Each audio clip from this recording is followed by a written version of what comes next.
Oral questions by members. House Leader of the Official Opposition. Thanks, Mr. Speaker. The Premier's empty promises have trapped British Columbians in the NDP's middle-class squeeze with soaring rents and unreachable home ownership. After 2 elections and 7 years of broken promises, the Premier released weak and delayed housing targets that don't even meet basic CMHC guidelines for affordability. These weak targets are a recipe to maintain the NDP's new normal, which is the highest rents in all of Canada and the worst housing affordability in North America. Why did the Premier blatantly ignore CMHC guidelines on housing affordability when he came up with such weak housing targets? Minister of Housing. Thank you, Honourable Speaker. And we've talked about this many times in this House, and we know that we have a real challenge when it comes to housing in British Columbia. 2 decades of underinvestment in housing. We've seen inflation, global inflation impacts. We've seen a record number, 240,000 people come to British Columbia to seek opportunity because we have one of the strongest economies in the country. With that comes some challenges when it comes to housing. We've set targets for the first 10 communities. We believe they are both aggressive and, if with proper measures, doable for communities, but it's the minimum. Honourable Speaker, 75% is the minimum they must reach, and this is net targets. This is not housing starts compared to what some in the media have characterized as housing starts from one community to housing starts. We're saying housing starts to include also net new housing that needs to be in communities, a recognition that we must build more housing. Opposition House Leader, supplemental. Thank you, Mr. Speaker. Well, the minister can try to distract and point his finger here, there, and everywhere, but his government's housing targets are already a monumental fail. The newsflash also for the minister should be this, that NDP announcements and empty promises won't fix the housing crisis, only building more homes will. Now, in the words of Peter Waldkirch from Abundant Housing Vancouver, and I quote, "This number won't make a dent in the housing crisis, and it's time to go back to the drawing board," end quote. Fact of the matter is, BC needs over 600,000 new homes by 2030 to give people a break from the NDP's middle-class squeeze. So why is the Premier insisting on weak housing targets that not only fail to solve the housing crisis, but worsen the NDP's new normal, which again is the highest rents in all of Canada and the worst housing affordability in North America? Government House Leader. Thank you, Honourable Speaker. And again, we know it's a challenging time for many in our communities throughout the province. This is not a challenge only BC is dealing with. It's a challenge that's being felt by jurisdictions across North America. What we've done is taken steps to put strong targets in place. We have announced the first 10 communities. We've set targets for all those 10 communities. The members from Kamloops will know that their community believes that these are tough targets to meet. If you talk to the members from Abbotsford, they'll tell you, their community tells you these are tough targets to meet. Members from Victoria, from Saanich, etc., Honourable Speaker. We set these tough targets because we know in order to address the housing challenges we're dealing with, it's going to require all communities to be part of the solution. Not just the first 10, but all communities to be part of the solution. Member for West Vancouver, Capilano. Thank you, Mr. Speaker. The NDP's failures on housing have had disastrous human impact, made worse by this Premier choosing to warehouse the homeless without adequate supports. The Travelodge on Marine Drive in North Vancouver is a glaring example of this. I've heard countless concerns from neighborhoods, from neighbors and families horrified by the open and unsupervised drug use and rising vandalism. Now, Mr. Speaker, this is despite my letter to the minister in June and my multiple follow-ups to that letter. It has been ignored, and it proposed potential solutions. Now, why is the Premier allowing such lawlessness and danger to fester at the Travelodge, ignoring pleas for more supports? Government House Leader. Thank you, Honourable Speaker. When we talk about the housing crisis, of course, there's different impacts on different people. Everyone we know needs different types of housing in this type of environment. We had a question about targets not being tough enough. We have a member from West Vancouver standing up asking questions about housing when she should also know that her community had targets. And they believe the targets are too aggressive, that they won't be able to reach the targets. Part of the targets is a recognition that the community needs to have shelter spaces, that they need to have supportive housing available for people. Because, Honourable Speaker, people are struggling, and every community has to be part of the solution. And so I met with the West Vancouver Mayor and Council during UBCM. We talked about possible solutions to address some of the challenges that they're facing in their community, and we're going to continue to work with them to solve that. West Vancouver Capilano, supplemental. Thank you, Mr. Speaker. The minister is responding to something which is not related to the question that I was asking with respect to housing targets in West Vancouver. The NDP is systematically failing communities by warehousing people with severe mental health and addictions issues without supports. Police have recommended 24/7 security and secure entry systems at the Travel Lodge, which I also described in the letter I sent in June, yet the NDP does nothing but stonewall the concerns of my community. Neighbours have reached a breaking point. They report to me that people are dying and being removed from the Travel Lodge in body bags. Now, we owe vulnerable British Columbians better than that. How many more people must suffer or die before the Premier acts to investigate this colossal failure at the Travel Lodge in North Vancouver? Government House Leader. Thank you, Honourable Speaker. And again, we know that there's people in our communities that are struggling that need support. That's why we had to take steps to move people into accommodation, whether that be the Travel Lodge, whether that be buying a motel where there's no supportive housing in place. We're 2 decades behind. Communities have not stepped up to say, hey, we can build this type of housing for people in our community.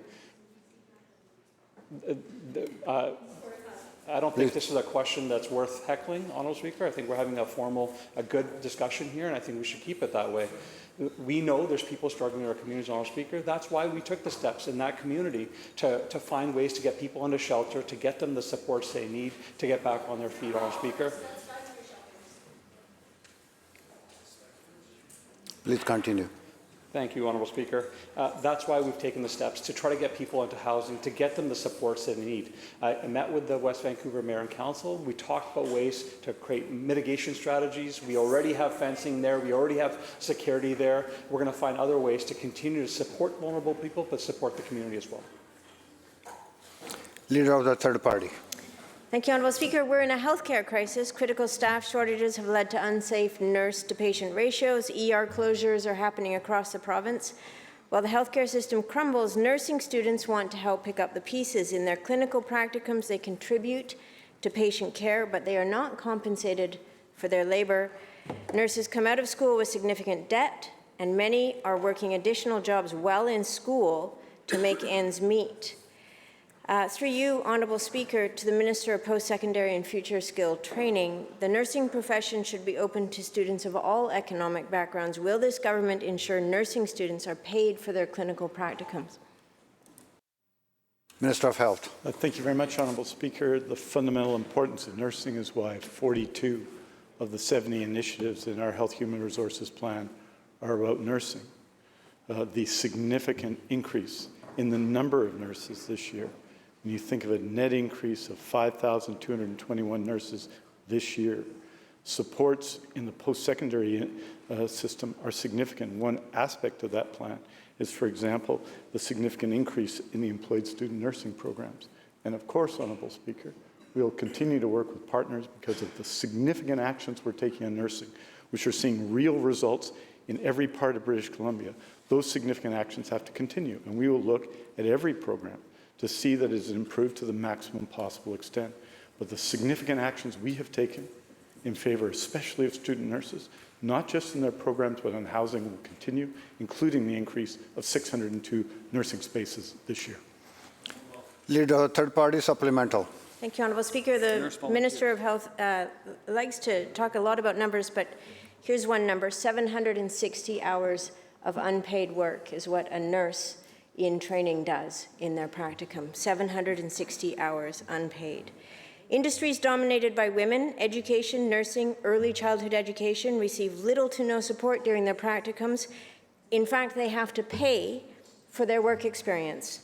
These areas are chronically understaffed, but those who want to be in them face immense financial barriers. Doctors, engineers, trade people, and lawyers are justifiably paid for their apprenticeships, practicums, and internships, but those in women-dominated fields pay to do the important training in their fields.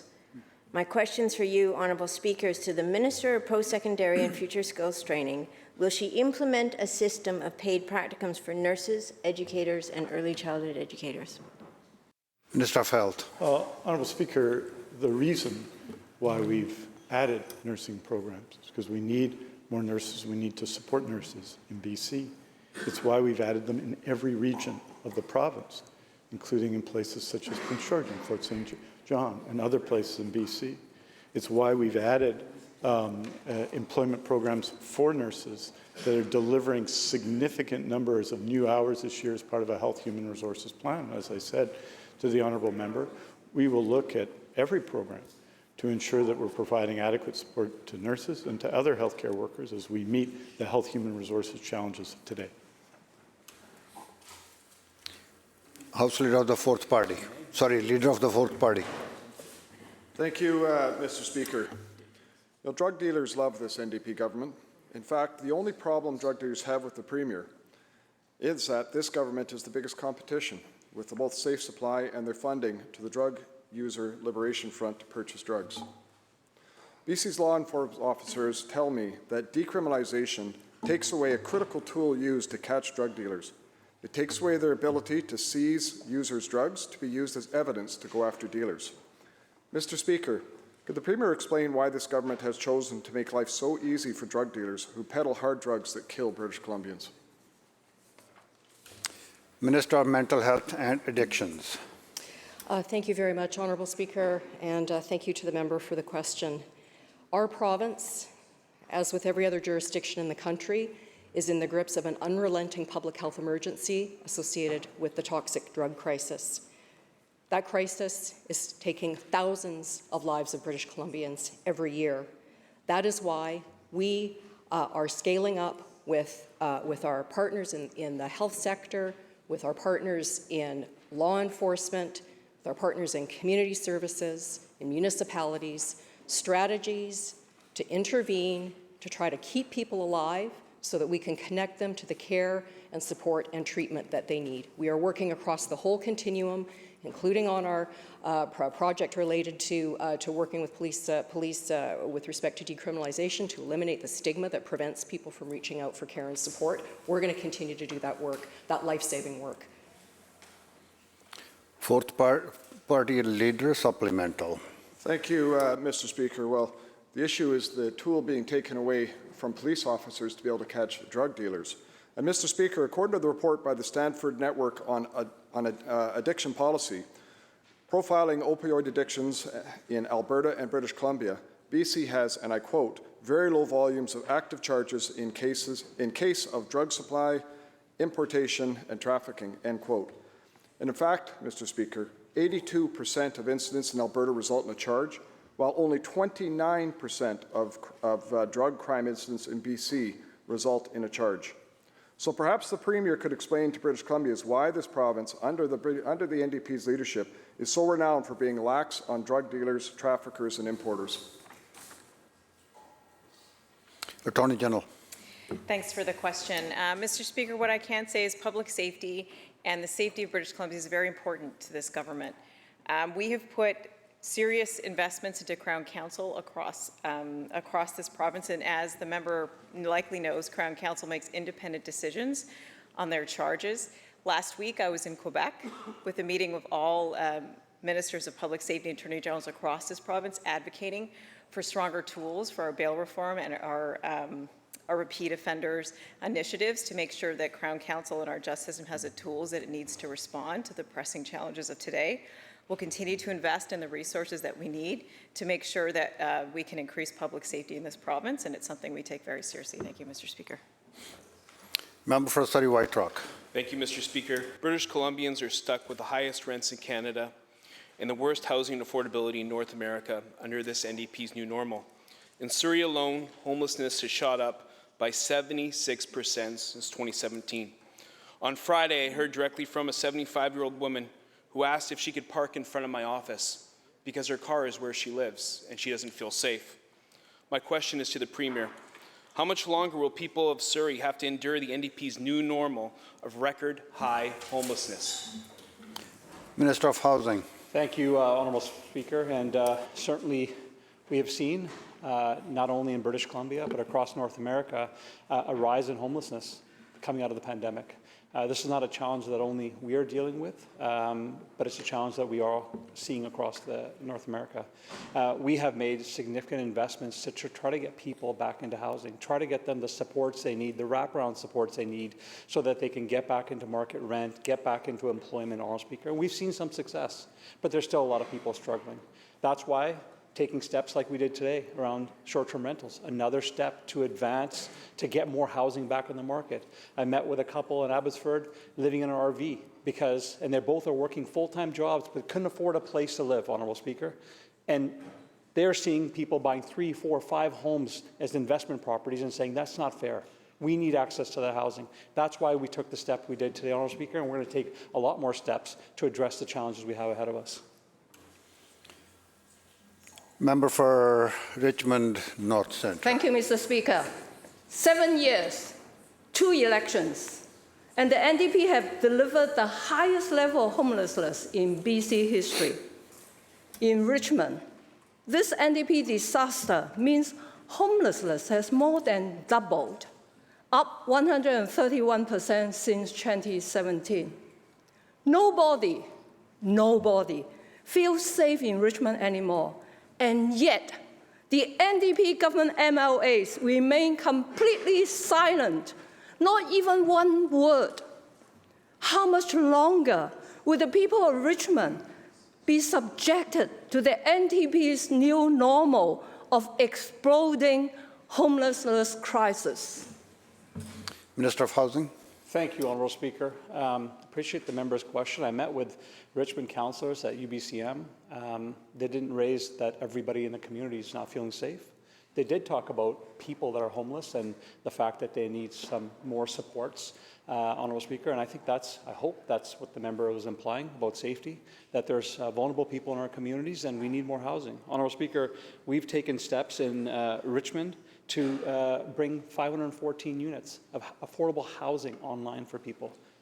2 decades of lack of investment for people, the vulnerable people in our communities. We were, for a time here, we had a Minister of Housing on the other side who said, if you can't afford it, just move. Honourable Speaker, we're not saying that to people. We're saying, if this is your community, if this is where your family members are, then we're going to work with you to get affordable housing for you in your place, where you live, Honourable Speaker. We're taking a different approach than has been taken by previous government. Member for Kootenay East. Thank you, Mr. Speaker. Honourable Speaker, the NDP's new normal has British Columbians dealing with the highest levels of homelessness in BC's history. In Cranbrook, this means 300% increase in homelessness since 2018. 7 years, 2 elections, and what we get under this NDP's rules and mandates is downtown cores that are crumbling. How can the Premier possibly try to justify a 300% increase in homelessness as a new normal in Cranbrook? Minister of Housing. Thank you, Honourable Speaker. And as I said to the previous member, this is a challenge we're seeing across North America. Every single city, every single community is seeing numbers go up coming out of the pandemic, combined with mental health challenges, Honourable Speaker, combined with a toxic drug supply that's making it even harder for people that are struggling to recover, Honourable Speaker. All these challenges is what we're dealing with on the front lines. That's why we're making the investments we're making, Honourable Speaker. And community, Cranbrook that he mentioned, his community, he'll know that there's been a significant amount of affordable housing units that have opened up in his community. His local mayor and council welcome those investments, and those investments just have not been happening. Over the last 2 decades, there was little to no investment being made in communities to build affordable housing. So, Honourable Speaker, we're going to continue this work. We're going to bring in things like short-term rentals to get more housing stock online. We're going to take other steps, which is coming with legislation, to get more housing supply so that we can get people the homes that they need. Member for Prince George, Valemount. Well, thank you very much. And what British Columbians want from this Premier and this Minister are a whole lot less words and a whole lot more action. 7 years, 2 elections, and the NDP's housing failures are glaring whether you live in Prince George or Delta. In fact, it was unbelievable recently to hear this minister lay the blame on my community in Prince George when it's his responsibility to ensure there's housing for people in British Columbia. Perhaps he needs to take a minute and look in the mirror, because in his own community of Delta, homelessness has skyrocketed by 132% since 2017. So it's time for the Premier to get up and take accountability for the highest levels of homelessness in British Columbia's history. I'm counting on him to stand up and do that today. Minister of Housing. Thank you, Honourable Speaker, and appreciate the question from the member. The member raises Prince George and says that I blame the community. Honourable Speaker, here are some words I want to share with the member.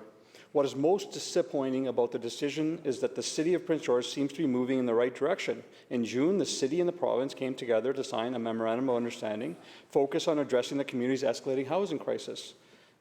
And then, at the end of August, without explanation, the City rejected these much-needed resources and opted for a trajectory of needless trauma. These are not my words. These are the words of Regional Chief Terry Teegee, talking about how we finally had everybody at the table on a path forward to ensure that the community was safer and the most vulnerable people had the support they need. And the City of Prince George, on a surprise announcement, an in-camera meeting, changed that direction. Now, I'm grateful that we got a chance to meet with them to have a conversation about how we get things moving again.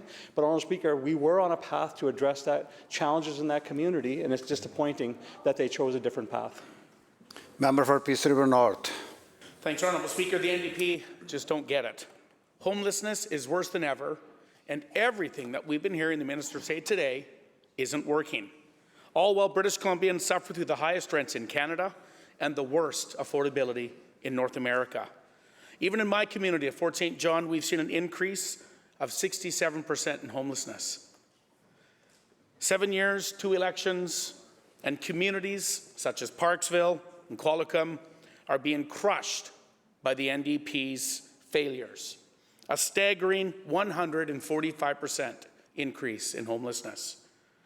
How much more suffering will it take for the Premier to admit the NDP's new normal of record high homelessness in Parksville, in Qualicum, is an abysmal failure? Minister of Housing. Thank you, Honourable Speaker, and certainly I do appreciate that there's the opposition now is talking about homelessness. Honourable Speaker, I do appreciate that now they've discovered that this is an important issue that should be discussed in this chamber. Because, Honourable Speaker, this side of the House, we've been fighting for the most vulnerable people for the entire time when we were in opposition and we were in government, Honourable Speaker.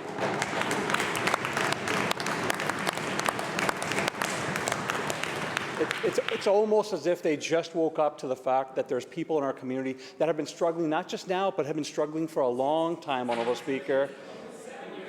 Honourable Speaker, they say it only started 7 years ago. Because before 16 years they were in government, there was no homelessness. There was no issues, Honourable Speaker.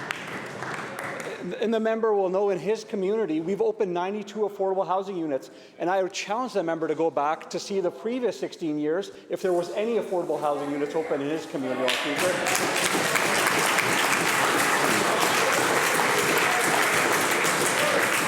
So, Honourable Speaker, we're going to continue to do what we need to do to invest in communities, to invest in affordable housing for the most vulnerable people in our province. Member for Caribou-Chilcotin. Well, thank you, Mr. Speaker. And while some of the members of our government choose to laugh here this afternoon, I can assure you that no one in Caribou-Chilcotin finds this funny. 7 years and 2 elections, and the NDP failures are glaring. Under the Premier's watch, homelessness is spiraling out of control. Right in my own backyard in Williams Lake has had a shocking 79% increase in homelessness since 2018. And for the people of the Comox Valley, homelessness has more than doubled, 132% increase, and still no word from the NDP MLA. Why is the Premier expecting the people of Williams Lake and Comox Valley to settle for the NDP's new normal of record high homelessness? Minister of Housing. Thank you, Honourable Speaker. I met with the Mayor of Williams Lake just recently at UBCM. He appreciated the fact that we've already opened made significant investments in his community, opening up affordable housing. He knows more are in the way, coming in that process right now, Honourable Speaker.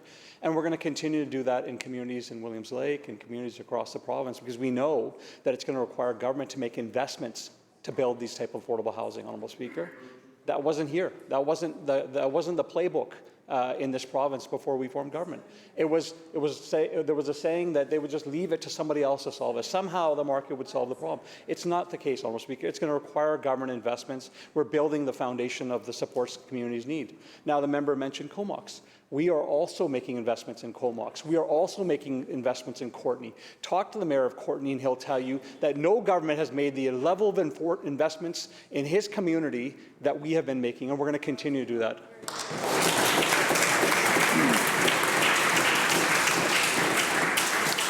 Member for Skeena. Man, in the last 7 years, all the issues facing BC are characterized now as crisis. Doesn't matter what you mention. And housing, homelessness specifically, is described as a crisis. No matter how many announcements you make, the results are worse. The NDP's failures are obvious all across the province as homelessness skyrockets from one community to the next. In just 1 year, Terrace has seen an increase of 46% in homelessness. But wait, Smithers outdid us. Theirs is a staggering 97% increase in homelessness. But let's not forget Prince Rupert, where homelessness has soared by 106%. And silence from the NDP MLAs representing those regions. Their own representatives that should be advocating in this room, in this house, on this floor, in this chamber. Can the Premier tell people in Terrace, Smithers and Prince Rupert how much longer they have to put up with the NDP's new normal of record high homelessness? Minister of Housing. Thank you, Honourable Speaker. I'll start by saying that I am so proud of my colleagues. Every single day, I have colleagues coming to my office saying, we need this in my community. We need more affordable housing. We need more supportive housing, Honourable Speaker. Why? Because we know there's great challenges in communities. We also have members from the opposition who come and advocate for that, which is great, because I think we all need to work together to get that type of housing built. But, Honourable Speaker, the member talks about Terrace. He should know, and he knows, I do know he knows, that we have taken steps to open affordable housing in his community, both with local nations, but also when there's emergencies in the community, we've taken steps to get emergency housing available for people so that they wouldn't be in vulnerable situations. We can avoid them being homeless. So, Honourable Speaker, I know members understand that. I know it's a challenging time for people and communities. That's why it's critical that we not only invest in more housing, but we also do things like we did today with the short-term rentals, get more housing stock back on the market so those that are working, that have money but can't access housing, have an opportunity to do so. Member for Kelowna Mission. Thank you, Honourable Speaker.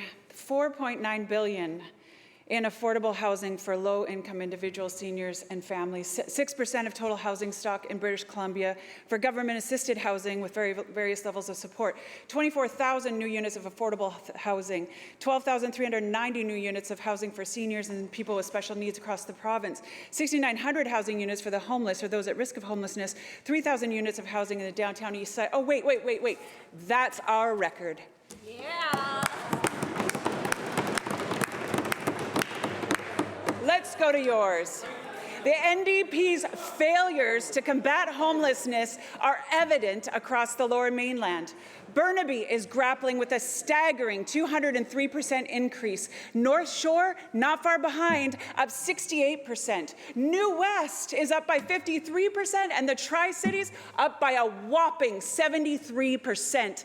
Langley and Vancouver have increases of 14% and 13%, respectively. When will the Premier acknowledge that these dire statistics are now his legacy?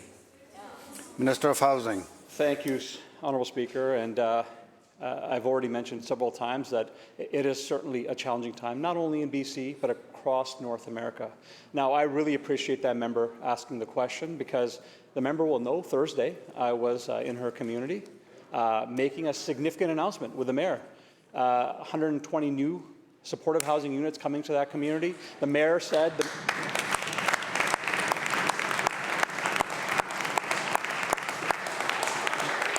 the mayor said that this was a significant and huge investment in the community. We agreed on members. Oh, he did, and he also said that the additional supports, the hearth supports, the supports of coordinating with bylaw officers, coordinating with mental health professionals, coordinating with health professionals is exactly what his community needs. In fact, Honourable Speaker, Honourable Speaker, the member was in the front row clapping, Honourable Speaker, because she knew it was important for her community.